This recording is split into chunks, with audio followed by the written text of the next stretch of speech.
Hey everyone, and welcome to this explainer. Today, we're diving into a really highly charged, wide-ranging broadcast, and our goal is to just objectively map out its core arguments. We're going to start with some pretty intense political controversies, and then, believe it or not, we're going to end up looking at some absolutely incredible scientific breakthroughs. Now look, my goal here isn't to tell you what to think. It's simply to lay out the blueprint of their argument so you can see the complete picture for yourself. Let's get right into it. Okay, so here is our roadmap for today. 1. Investigations in California. 2. Media and political polarization. 3. The billionaire wealth debate. 4. Racial tensions and justice. And finally, 5. Global innovations and optimism. All right, Section 1. Investigations in California. Political scrutiny in the Golden State. So, the broadcast breaks the ongoing controversies down into three distinct pillars.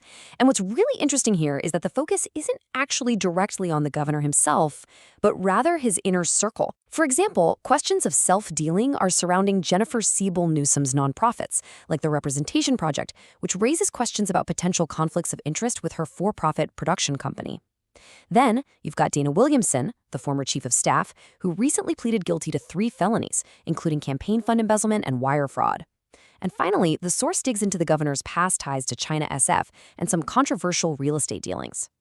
Putting it all together, the overarching argument from the host is that there's this web of questionable activity surrounding the state's highest office. To really ground these claims, the broadcast zeroes in on a single, glaring financial discrepancy, a $9 million mansion purchased by an LLC linked to the governor's family. Now, when you put that $9 million price tag right next to the governor's reported $1.5 million annual salary, the source really starts questioning the math of this lifestyle.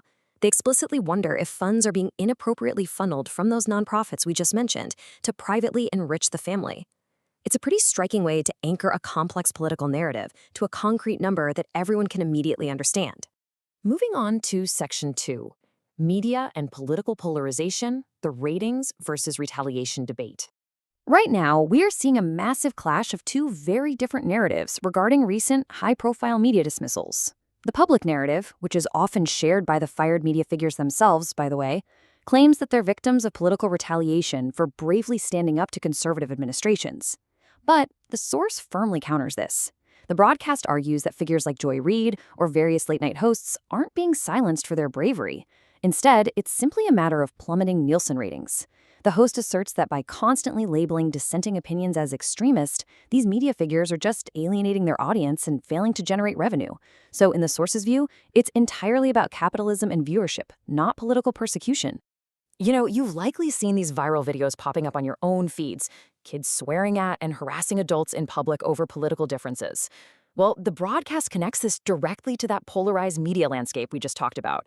The argument here is that when political opponents are constantly framed as literal threats to survival, it naturally results in the indoctrination of youth. The source expresses some really deep concern that this kind of rhetoric breeds a dangerous level of real-world extremism and dehumanization among the next generation. Okay, Section 3. The billionaire wealth debate. Taxation, innovation, and Elon Musk. To counter the really intense calls from politicians advocating for a sweeping wealth tax, the source employs a pretty interesting strategy. They actually use past Democratic economists to make their point. They specifically name Larry Summers and Janet Yellen, highlighting that these experts have historically opposed a wealth tax. The source emphasizes that even these officials have long deemed such taxes as not only impossible to implement, but potentially catastrophic to the economy. It's a strategic attempt by the host to dismantle the wealth tax argument from the inside out. And the source anchors their defense of billionaire innovators with this absolutely staggering figure. Elon Musk paid $11 billion in taxes in the year 2021 alone. I mean, to put that $11 billion into perspective, that is enough to fund entire state government departments for a whole year. The host uses this massive number to push back hard against the narrative that billionaires contribute nothing back to the system.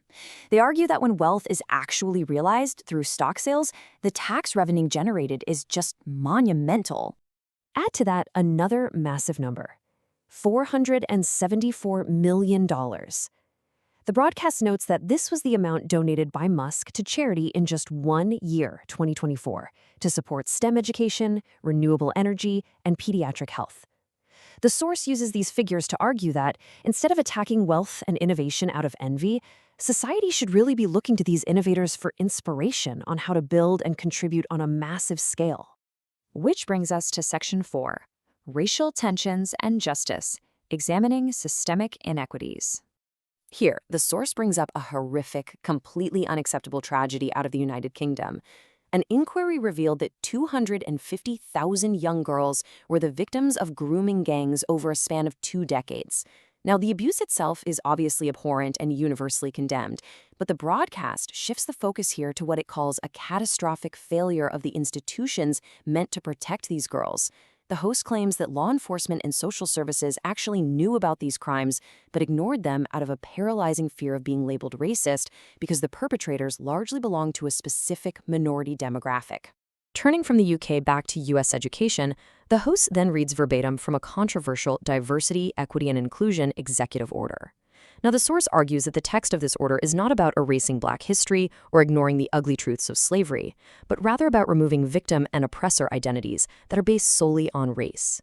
By rejecting the concept of collective guilt, where students are made to feel anguish for historical actions they played absolutely no part in, the broadcast argues that the focus can finally return to individual merit.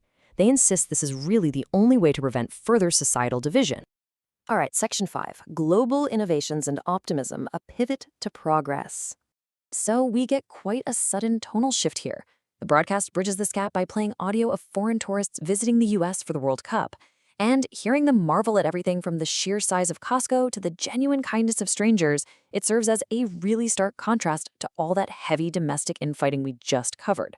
This quote perfectly captures the pivot the host is making, taking a huge step back from the outrage to look at immense international gratitude.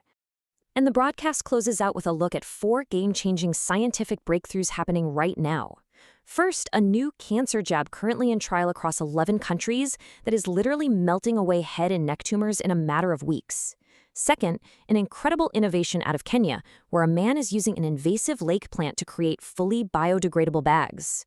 Third, a machine using thermal energy to pull up to 1,000 liters of clean drinking water directly from dry desert air.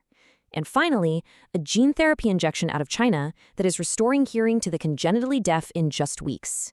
It is just an awe-inspiring reminder that human brilliance is absolutely still thriving. So we leave you with this tension. We've unpacked claims of deep political corruption, media fallout, wealth debates, and societal fractures, but we've also looked at staggering, life-saving human progress. How do we balance the heavy reality of our societal flaws with this undeniable, accelerating wave of global innovation? That's the tension we all have to navigate. Thank you so much for joining me for this explainer. Keep questioning, keep learning, and I'll see you next time.